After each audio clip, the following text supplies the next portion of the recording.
Boa tarde. Minha gente, é uma felicidade muito grande compartilhar esse espaço aqui com as pessoas que estão todas aqui, né? E assim, não tem como não citar os colegas que me antecederam aí, Lavito, Leonardo, a professora Sandra. A gente olha para a intensidade com que essas pessoas falam, né? Dá para ter esperança. Parece que o mundo tem jeito, né? Então, assim, parabéns aí a Lavito. É um orgulho compartilhar o ser colega, né, com vocês, com o Lavito e com o Leonardo. Fiquei encantado com a fala deles. E agora a professora Sandra, nossa senhora, me deu vontade de fazer feito Marília aí, sentar na banca lá e assistir essas aulas aí dessa nova visão aí, como ela chamou, do direito, muito legal. Gente, eu vou compartilhar aqui a minha tela com vocês.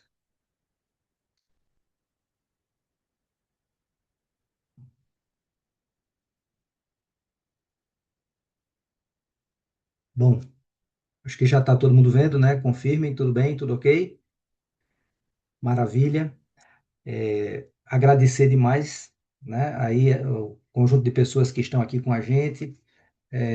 Dizer mais uma vez que é uma alegria muito grande a gente compartilhar esse espaço.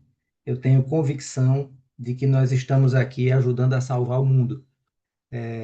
A gente, em cada uma dessas conferências, está se juntando, né, e está formando aí grupos que realmente estão interessados no futuro do nosso país, no futuro do mundo. E o que me traz aqui é falar sobre parcerias público-privadas. Eu chamei, coloquei esse subtítulo aí de eficientização e acesso, e a gente vai ver cada tópico desse, eficientização, porque a gente vai tornar público e privado mais eficientes na oferta de serviços públicos, e acesso, porque eu quero insistir aqui que isso está na mão aí de quase a totalidade dos brasileiros. Então, fazendo aqui uma apresentação, meu nome é Martoni Sobral, eu sou formado em Economia pela Universidade Federal de Pernambuco, fiz pós-graduação na área de gestão pública, estou fazendo uma pós-graduação agora na área de psicologia positiva e estou cursando um programa internacional que tem uma fase de ensino à distância, né, local aqui no Brasil, e uma fase presencial em Londres. Isso está em andamento. Quero dar uma atenção para isso que está acontecendo comigo nesse momento. É um reconhecimento da Caixa a um trabalho feito aqui na minha região.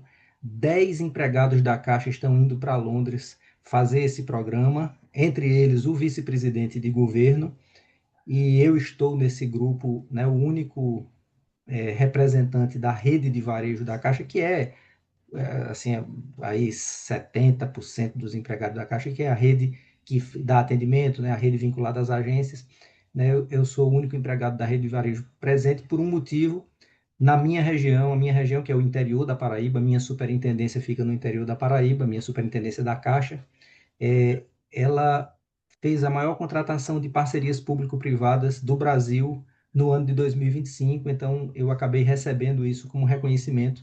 Estou trazendo essa informação aqui não no sentido de autovalorização, mas para mostrar que é possível fazer parcerias público-privadas em cidades pequenas, né? Então, é a minha realidade.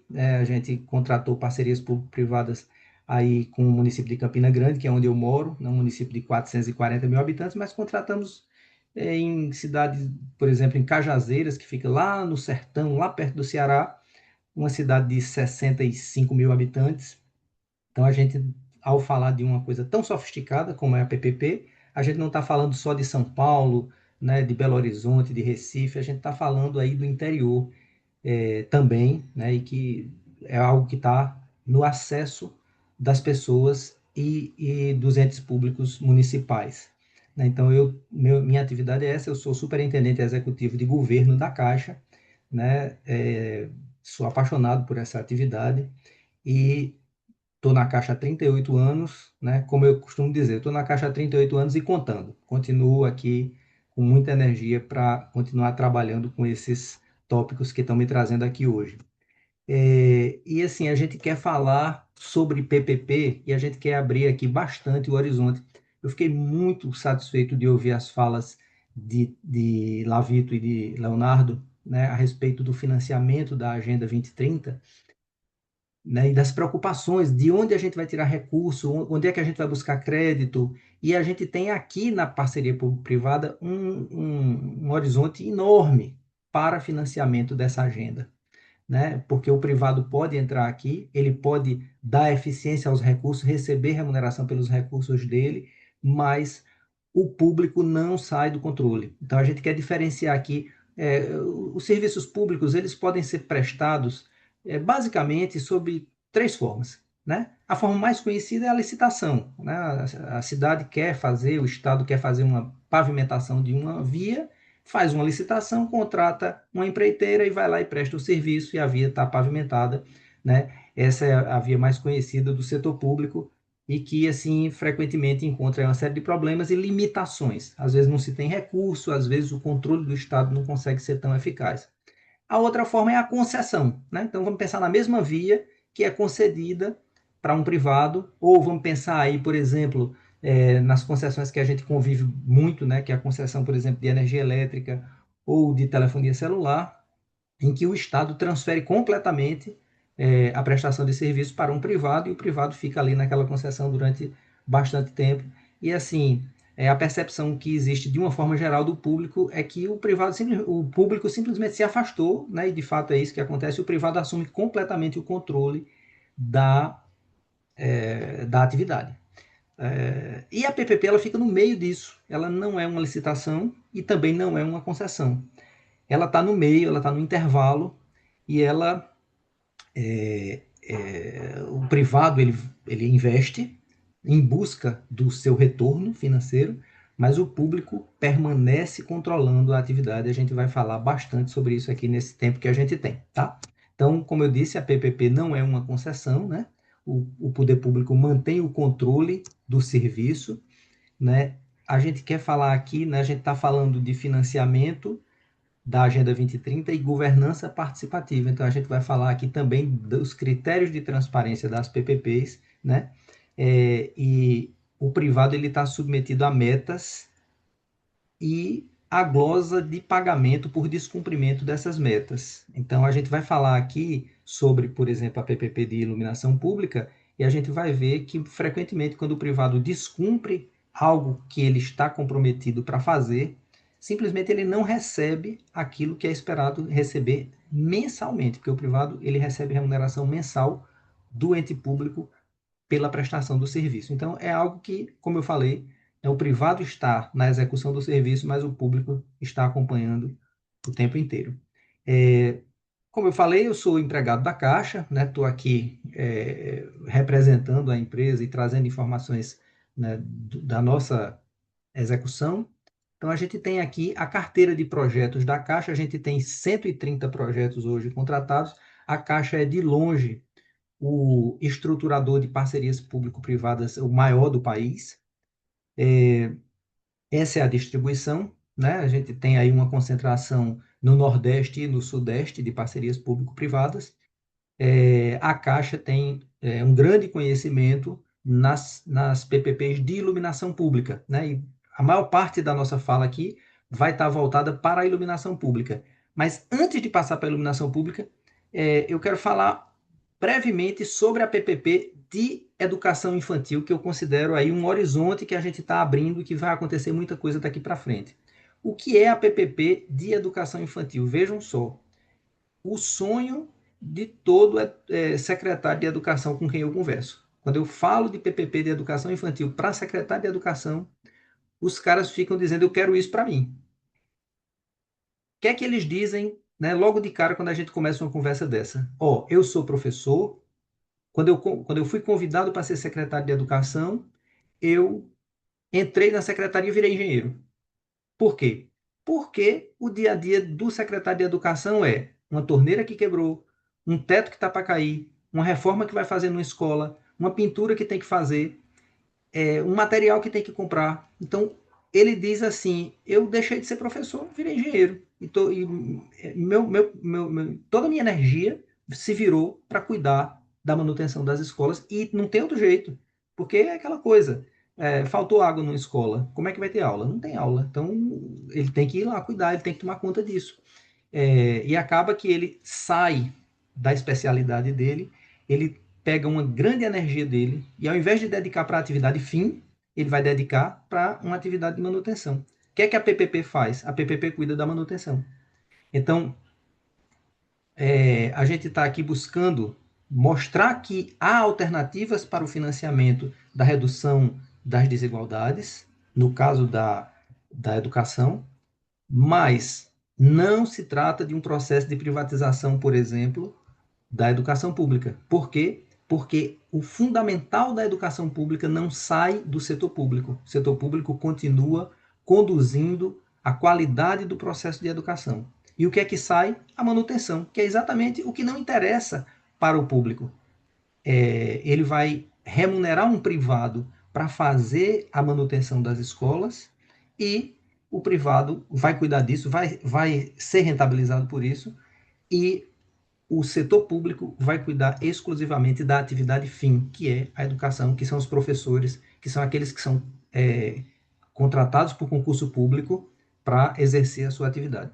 Então, isso aqui é uma pincelada sobre a PPP de educação infantil, mas como eu falei, assim, a gente vai ter aqui na nossa fala uma forte concentração na PPP de iluminação pública, que é o que eu passo a trazer de agora por diante, né? Então a gente tem aqui, tá aqui na tela os 28 projetos de iluminação pública que a gente já tem rodando no país, já foram, como a gente chama, leiloados, ou seja, eles já estão em funcionamento. De repente vocês localizam aí alguma cidade próxima de vocês, e vocês podem ver, né, pela tela, tem várias cidades aí, né, médias e pequenas, né, espalhadas por todo o país, né?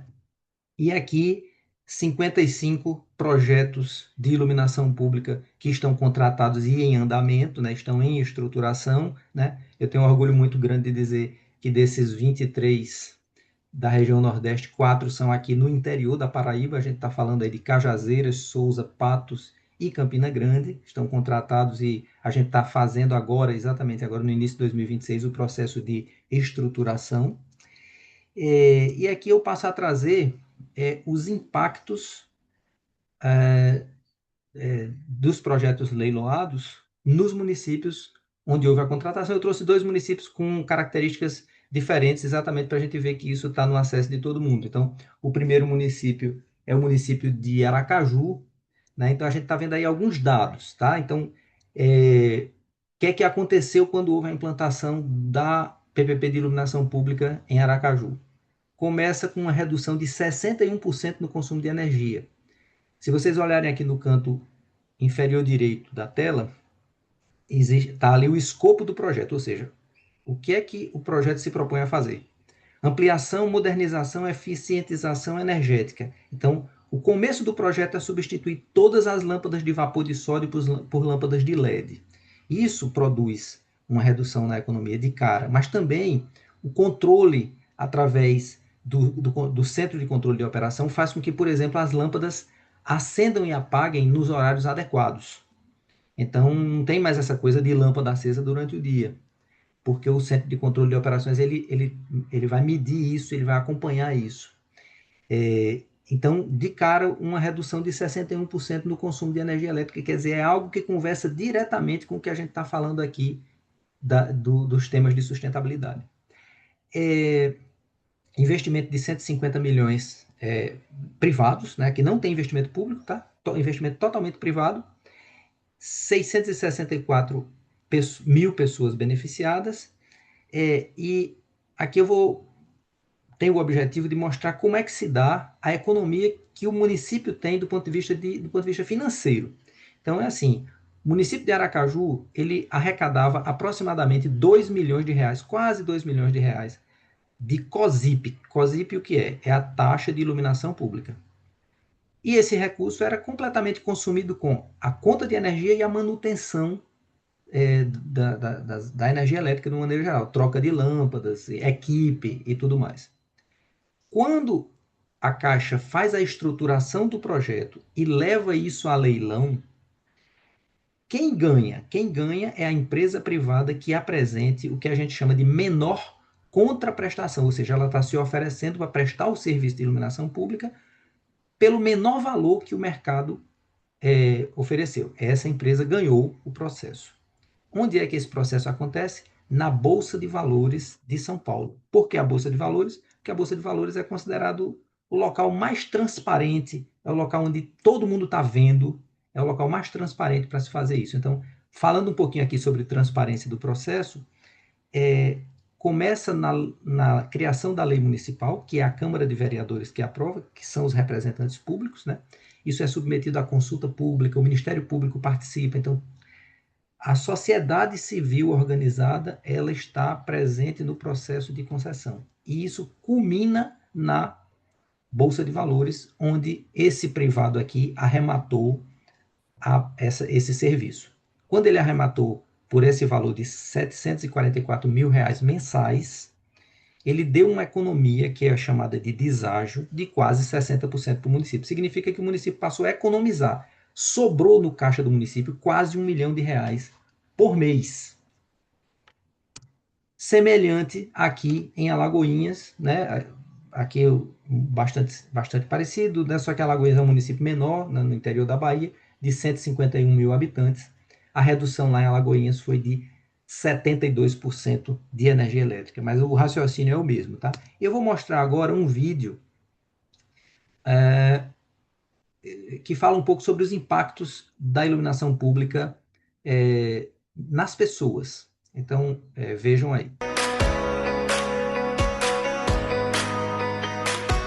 É importante frisar isso, que diferente de outros projetos de infraestrutura, onde normalmente se beneficia uma parte da cidade, uma rua, um bairro, né? A PPP de iluminação pega a cidade toda. No caso de Belém, são 90 mil pontos, todos foram modernizados, e não é apenas a troca de lâmpada por uma lâmpada LED, mas realmente uma avaliação do serviço. Então, nesse momento, é que realmente melhora a qualidade de iluminação para a população toda. E era uma praça que estava perdida e abandonada. Teve uma grande melhoria no movimento. Eu trabalho ali naquele brinquedo. Tem muitas pessoas agora, é muito bem frequentada, muita família vem, tem muita criança. E foi uma grande melhoria para todo mundo aqui do bairro. Vários lugares aqui em Aracaju que não tinha condições nenhuma de entrar, né, por causa da escuridão. E hoje, graças a Deus, né, conseguimos adentrar. O meu bairro mesmo é um bairro que ele antigamente era bem deserto, bem escuro, e hoje ele está, acho que 90% iluminado.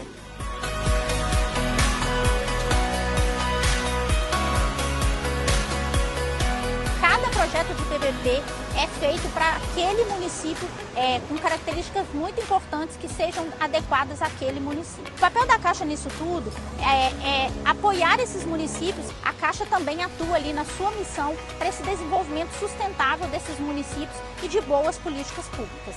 Nova Lima ficou linda com essa praça toda bonita.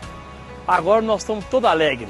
Eu nasci em Nova Lima, tenho 33 anos, amo a cidade, que é uma cidade calorosa, é uma cidade segura. E inclusive agora, pelo fato da nossa iluminação na praça, na igreja, na MG 030, e como eu moro lá em cima, a gente vê que desde lá do início da cidade aumentou a iluminação. Isso tem deixado a população ainda mais grata. Teve muito ganho, porque antigamente eram aquelas luzes meio amareladas, né? E deixava feia a cidade. Vamos dizer, fica mais bonita as lâmpadas de LED. Ela passa a ter uma sensação de segurança muito forte, ou seja, ela já não tem mais a dúvida sobre quem está trafegando na via, né? Quem vem lá na calçada. Ela tem certeza, ela consegue reconhecer, então existe um incremento de segurança muito forte. O sentimento de orgulho é muito grande, é um sentimento que ele está para além do que o empregado caixa recebe no seu contra-cheque. A possibilidade de ver que o teu serviço ele propiciou uma melhoria de qualidade de vida real para a população, então isso é algo indescritível. A Caixa está cuidando da cidade que também é da Caixa, é do povo brasileiro, né?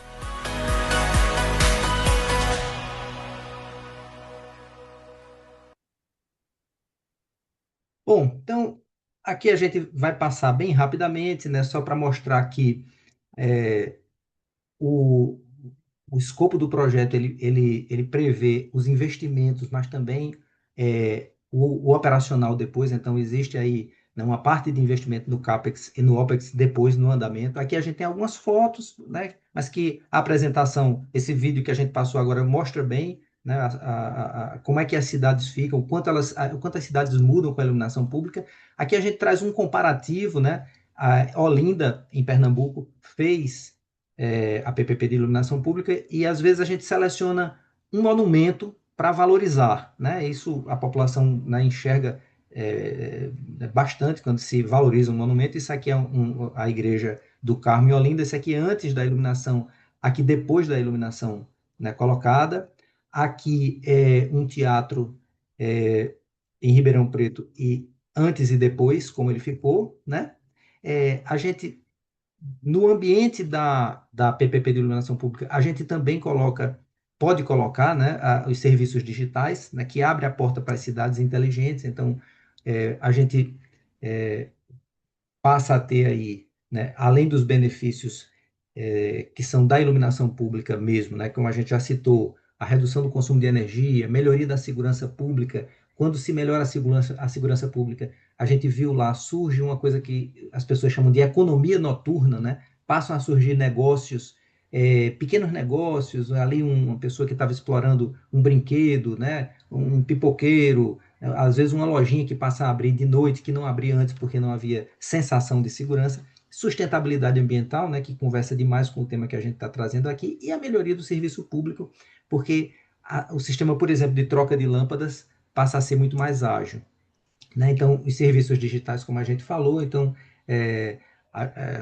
vídeo monitoramento, né? O Wi-Fi público também pode ser instalado conjuntamente com a iluminação pública, né? Contagem de tráfego urbano também, né? E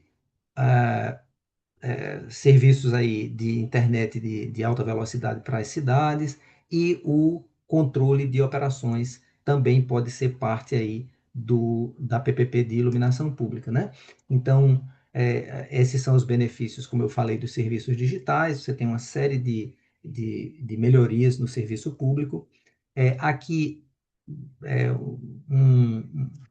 as etapas da estruturação, né? A estruturação, ela tem esse primeiro momento de planejamento. Nós estamos vivendo isso aqui nos municípios que contrataram ano passado aqui na minha região. Depois vem a estruturação do contrato, a validação externa, como eu falei antes. A validação externa, ela tem uma consulta pública, tem audiência pública, né? Tem lei autorizativa na Câmara, órgãos de controle olhando, e lá no fim o processo de licitação na B3. Aqui a gente tem duas fotos, né, de municípios que foram, né, participar diretamente da B3, na B3 do leilão. E aqui a gente vai fechar com um vídeo, né, lá de Belém, que é uma empresa que teve um sucesso muito grande e foi também uma preparação para a COP30. Deixar aí com vocês. Na Amazônia, cada amanhecer é uma promessa de vida, de futuro. Aqui no coração do mundo, Belém se prepara para um novo tempo. Em 2025, os olhos do planeta se voltam para cá. E a luz que guiará as discussões sobre o clima já brilha em nossas ruas. Uma luz que representa inovação e responsabilidade. Para a Luz de Belém, o desafio era claro: modernizar a iluminação da capital. Em apenas 2 anos, uma meta foi superada.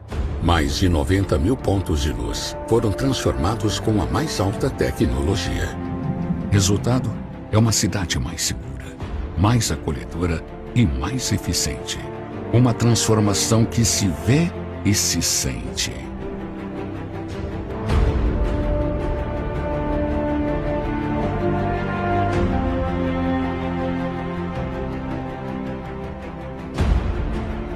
Mas essa luz vai além. É um compromisso com as pessoas e com o planeta.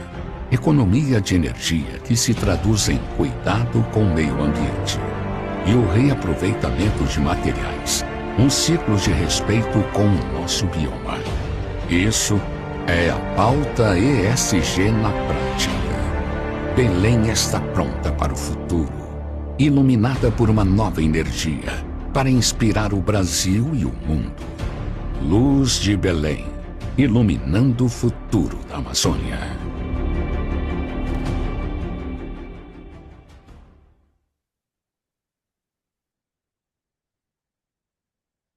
Bom, gente, e eu quero fechar aqui minha fala com o título de um livro de Domênico de Masi, O Futuro Chegou, porque para mim é muito claro isso, né? Não temos mais tempo para esperar, como falou Lavito lá no começo. O futuro chegou, a gente tem que dar conta dele e a gente tem sim possibilidades de financiamento dessa agenda abertas. A gente só precisa se dedicar, né? O Estado brasileiro tem que incentivar esse tipo de alternativa e se a gente tiver esse tipo de orientação, de direcionamento, a gente vai conseguir chegar lá. Pessoal, é isso aí. Muito obrigado. Uma boa tarde para todo mundo. Aproveitem o resto do dia.